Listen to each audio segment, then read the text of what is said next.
Aproximadamente 1 milhão de pessoas morrem por ano por causa de solidão. Você sabia disso?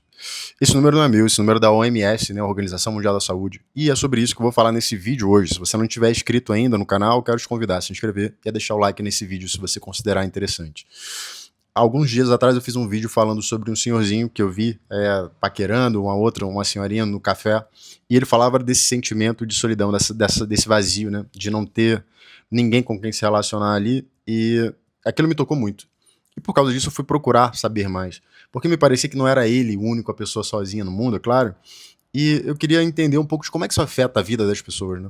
É claro que você provavelmente já sabe que a gente tem problemas demográficos associados a isso, a essa solidão crônica, ou essa escolha pela solidão.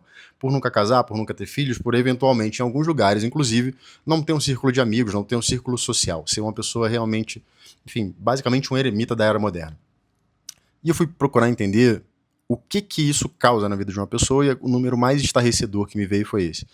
Imagina 1 milhão de pessoas morrendo ao longo de um ano apenas por causa de solidão. Isso é um problema de saúde pública, e a OMS realmente se preocupa com isso. Para você ter uma ideia, é como se fossem, pelo que eu vi nos números lá, é como se fosse mais ou menos 100 pessoas morrendo por hora. E é um número realmente bem considerável. Bom, mas por quê? Por que a gente decidiu ficar sozinho? Por que a gente optou por ser só? Essa é uma pergunta interessante, não é? E é claro que tudo que eu vou falar para você aqui eu não li em nenhum lugar, ninguém me ensinou, eu basicamente pensei e refleti, e talvez algumas coisas nesse pensamento você discorde, então eu quero que você fique à vontade para comentar aí também. Bom, a primeira coisa que me veio à mente, por que a gente decide ser só, é o que faz você querer ficar junto? O que faz você querer estar próximo? Achar que isso é uma coisa que faz sentido? Normalmente você acaba aprendendo certas coisas com a convivência que você tem. É como a gente vai para a escola, a gente aprende um monte de coisa, mas tem na vida da gente, a escola mais valiosa que a gente tem é basicamente a nossa convivência, as pessoas com quem a gente teve, as experiências que a gente acabou acumulando ao longo da vida. E me parece que não só isso acontece, ou isso tem mudado ao longo do tempo, mas especialmente a maneira como a gente vê as relações hoje fazem com que a gente queira ser só. Então imagina que quando você é pequenininho, imagina uma criança, se você tem, sei lá, seus 30 e poucos, 40 anos, provavelmente você conviveu com pais que trabalhavam fora, você não tinha muito tempo perto dos seus pais, você normalmente estava fora. Se você não tinha irmãos ali, provavelmente você era uma criança que fazia muita coisa sozinho, ou então, de repente, você tinha grupinhos ali, mas você nunca estava, digamos assim, de fato envolvido naquele grupo. Imagina que ao longo do tempo, as coisas foram acelerando de uma forma que a gente foi passando a acreditar que você, na verdade, tem uma função na vida, e que essa função, na verdade, não é exatamente estabelecer relações. Essa função, enfim, na vida é ter um legado, fazer coisas grandes, enfim, ganhar muito dinheiro, comprar coisas, pagar por coisas. Se você for parar para pensar em 2 minutos na ética do mundo que a gente vive hoje, basicamente uma pessoa funcional é isso. É uma pessoa que cumpre certas tarefas, que tem dinheiro e que compra coisas. Isso é basicamente a definição de felicidade no nosso tempo. Há um estudo de Harvard, que eu acho que foi feito ao longo de 80 anos ou algo assim, que vai diametralmente contra essa ideia. E a ideia ali é basicamente que você é feliz na proporção direta da qualidade das suas relações. Então imagino que você tem relações muito boas, então você é uma pessoa muito feliz e provavelmente você vai ter uma vida muito mais longa. Repara que isso está falando diretamente com essa pesquisa da OMS, ou com esse número da OMS. Se a pesquisa de Harvard diz que são as nossas relações, a qualidade delas, que fazem com que a gente tenha uma vida mais longa e mais feliz, o número da OMS diz a mesma coisa. Se você é mais solitário, provavelmente você vai morrer mais cedo. E eventualmente você vai adoecer também. É interessante você pensar sobre isso, porque a gente tem uma retórica, portanto, uma retórica no nosso tempo, que é uma retórica que adoece a gente. É uma retórica doentia, você poderia dizer. Você não é uma pessoa que tem que olhar apenas para si e se explodam os outros. Não, você não é uma pessoa que veio aqui para comprar coisas, para pagar por coisas. Na verdade, você veio muito mais aqui para se relacionar, para deixar contato dentro das pessoas, um pouco de você, e receber um pouco das pessoas dentro de você também. E é isso que alimenta você, é isso que te dá força, é isso que te dá energia, é isso que te faz viver melhor e por mais tempo.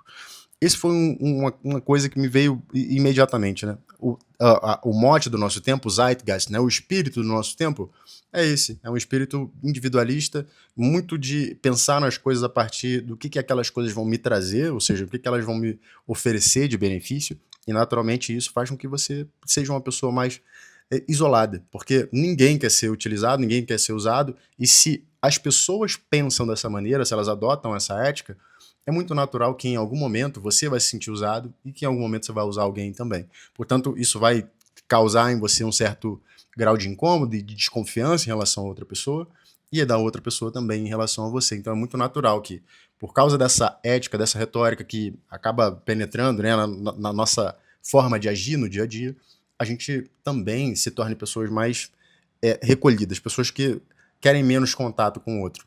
E quando isso vai acontecendo, a gente acaba deixando de lado porque a gente tem que trabalhar, a gente tem que correr atrás, a gente tem que ficar com um corpinho bonito, a gente tem que cuidar da gente, mas a gente não entende que cuidar da gente é também cuidar das nossas relações.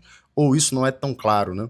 Quantas vezes você viu, enfim, coaches falando, não, cuide das suas relações, essas são coisas mais valiosas que você tem, mas normalmente ele fala isso porque as suas relações são um meio de você alcançar alguma coisa, e não porque elas são de fato, elas têm um valor em si, pelo que elas são, pelas relações que elas são, pelas pessoas que elas são.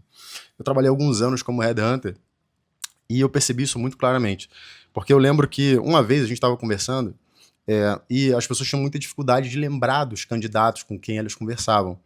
E eu não. Eu tinha uma facilidade muito grande de lembrar dos candidatos com quem eu conversava. E aí um dia uma pessoa me perguntou assim, cara, como é que você lembra o currículo da pessoa? Como é que você lembra do cara? E eu respondi pra pessoa, porque quando eu conversei com ele, eu tava prestando atenção. Mas eu não tava prestando atenção naquela pessoa, se ela encaixava na vaga.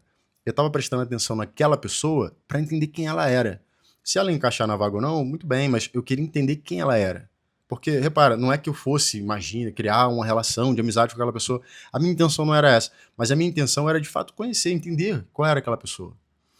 Porque é só assim que, no final das contas, eu faço o trabalho que eu tinha que fazer. Isso pra mim era muito claro. Me interessava muito mais aquela hora que a gente ia passar junto, saber quem era a pessoa, do que saber se ela servia pra minha vaga ou não. Então, repara, a pessoa tinha um valor pra mim pelo que a pessoa era. E não por causa, enfim, se eu ia colocar ela na vaga ou não, se ela ia fechar a vaga ou não. E eu não tô falando isso aqui para me gabar ou para dizer que eu sou superior a ninguém, mas isso sempre foi uma coisa muito natural a mim. Sempre foi uma coisa que meio que funcionava. Nem sempre eu apliquei isso. Muitas vezes eu fui interesseiro também com as pessoas.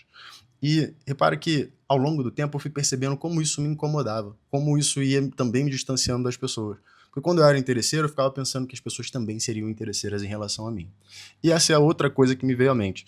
É muito natural hoje que a gente queira estar sozinho, porque a gente sabe que a gente, não vai mentir pra gente de forma a se prejudicar. Ou pelo menos não vai fazer isso intencionalmente, embora às vezes a gente minta pra gente mesmo, sem o objetivo ou sem saber, sem notar, sem perceber que a gente está se prejudicando. Mas a gente sabe que a gente pode confiar na gente. Nas outras pessoas nem tanto. E eu fiquei pensando por quê? Por que, essa coisa de desconfiança veio tão forte pra mim?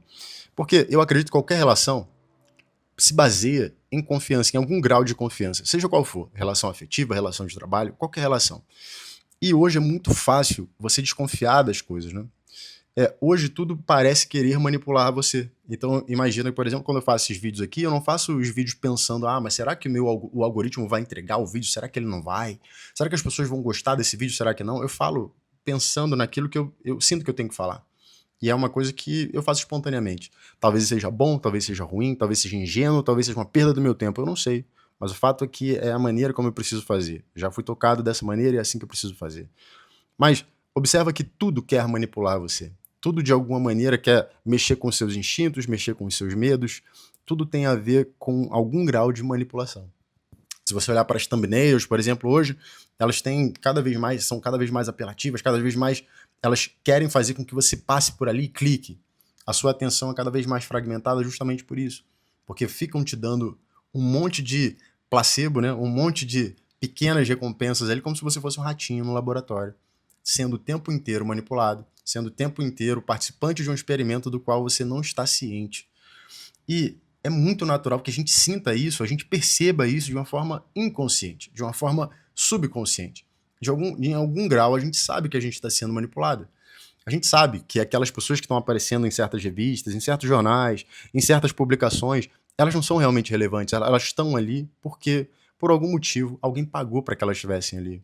A gente sabe que aquilo que está sendo apresentado para a gente, na verdade, não é uma coisa de real qualidade. A gente, eventualmente, nem gosta daquilo, mas aquilo é apresentado tantas vezes que você acaba, de alguma maneira, aceitando. Chega uma hora que você simplesmente aceita. Mas no fundo, você sabe que aquilo não é verdade. Com os políticos que mentem para você, com os prêmios, que todo mundo hoje em dia ganha prêmio, todo mundo é grande em alguma coisa, todo mundo é especial em alguma coisa.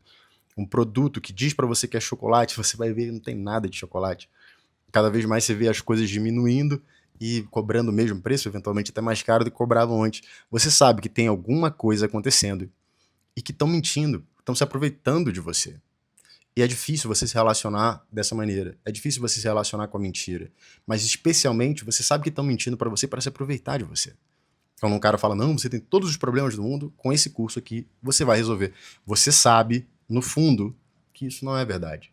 E às vezes você vai lá apenas porque você quer acreditar, cara. Você quer acreditar. Você quer acreditar que existe alguém, porra, realmente no mundo, alguém que você pode confiar. E chega lá na hora, você acaba descobrindo que não é verdade. E isso vai tornando a gente cada vez mais solitário, cada vez mais sozinho, cada vez mais, enfim, desesperado por esse contato que é tão importante pra gente, faz a nossa vida ter muita qualidade, ter muito mais duração, inclusive. E a gente cada vez tem menos facilidade de fazer isso, cada vez tem mais dificuldade. Não só esses são dois fatores iniciais importantes, né? Mas tem um terceiro e último fator, que provavelmente é o pior, é o principal, o mais perverso, que é o fato de que isso vai moldando quem são as pessoas em quem você pode ou não confiar, ou as pessoas com quem eventualmente você vai se relacionar. E às vezes você olha para as pessoas e você não consegue se ver refletido nelas. Você não consegue ver aquilo que você entende que é um bom ponto de relação. Eu quero me relacionar com alguém assim, eu quero me relacionar com uma pessoa desse jeito. Você simplesmente não quer se relacionar com aquela pessoa porque você não vê valor naquela pessoa. Porque ela realmente foi se transformando em alguém com quem é muito difícil relacionar. Cada vez mais autocentrada, cada vez mais utilitarista, cada vez mais, mas o que você tem de bom para mim? Porque se custa a minha paz, é caro demais. E ao longo do tempo, isso vai se aprofundando e vai se transformando num hábito. A gente vai fugindo das relações, a gente vai evitando as relações, a gente vai investindo menos nelas e investindo mais em outras coisas, ao ponto que, imagine, 1 milhão de pessoas ao longo de um ano morre por solidão. Ou por, enfim, questões associadas à solidão. É muita gente, né? 100 pessoas por hora é muita gente. Dá pra imaginar isso? Você se sente só? Já parou pra pensar nisso alguma vez? Você sente que você pode confiar nas pessoas? Você acha que as pessoas podem confiar em você? Como é isso pra você? Cada vez mais a gente é só. Cada vez mais a gente adoece por estar sozinho. A gente cada vez mais adoece por causa das ideias que a gente carrega e a gente não consegue abandonar. Dessas ideias que fazem com que a gente queira se sentir sozinho, porque sozinho é seguro. Sozinho, a gente sabe que não vai dar problema. Mas, no final das contas, a vida tem um certo grau de problema também. Só que a gente não acha importante ter problema desse jeito. A gente prefere ter problema para ganhar dinheiro, a gente prefere ter problema para fazer uma viagem, a gente prefere ter um problema para tudo que não importa de verdade. Segundo Harvard, não segundo eu. Segundo Harvard. A coisa mais importante que a gente tem na vida são as relações que a gente estabelece, as boas relações que a gente estabelece. Então, se tem alguma coisa que vale a nossa paz, se tem alguma coisa que não é cara o suficiente, né? Se é uma coisa que é barata, mesmo que custe a nossa paz, são as relações que a gente realmente acredita que importam. Isso pode ser uma coisa que vai salvar a tua vida. Isso pode ser uma coisa que, de repente, vai fazer bem para a tua saúde. Isso pode ser uma coisa que vai mudar completamente o mundo como um todo. Se você parar para pensar um minuto, você vai ver que você pode mudar o mundo inteiro apenas mudando um hábito, uma coisa em você, uma forma como você vê o mundo. E isso é poderoso. Alguns dias atrás, como eu falei, eu fiz um vídeo falando de um senhor de 82 anos que depois de uma vida muito longa, né, ele percebeu que tá sozinho. Perdeu os amigos, perdeu o clube que ele frequentava, a família não quer mais ter contato com ele. Repara que a família optou por não ter contato com ele. Mas talvez muita gente com quem eu estou falando agora, muita gente do nosso tempo, daqui a alguns anos, chegando à idade dele, não vai ter uma família com quem se relacionar.